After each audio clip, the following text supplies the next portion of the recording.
Team India senior ఆటగాళ్లు Virat Kohli, Rohit శర్మల one day భవిష్యత్తుపై ఊహాగానాలు కొనసాగుతూనే ఉన్నాయి.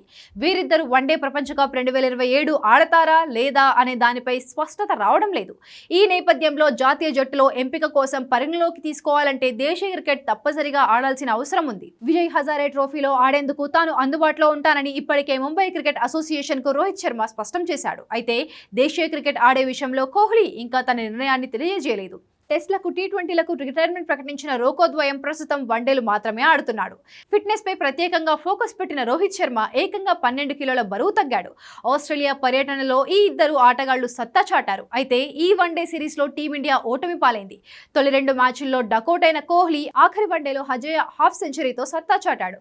మరోవైపు తొలి వన్డేలో హాఫ్ సెంచరీ చేసిన రోహిత్ ఆఖరి వన్డేలో సెంచరీ సాధించాడు. ప్రస్తుతం ఈ ఇద్దరు వన్డే ఫార్మాట్ లో మాత్రమే ఆడుతుండటంతో మ్యాచ్ ప్రాక్టీస్ కోసం దేశవాళీ క్రికెట్ ఆడాలని బీసీసీఐ ఆదేశించినట్లు తెలుస్తోంది. విరాట్ కోహ్లీ కూడా ఢిల్లీ తరపున విజయ్ హజారే ట్రోఫీ ఆడేందుకు అవకాశాలున్నాయి. ప్రస్తుతం కోహ్లీ ఫ్యామిలీతో లండన్ లో ఉంటున్నాడు.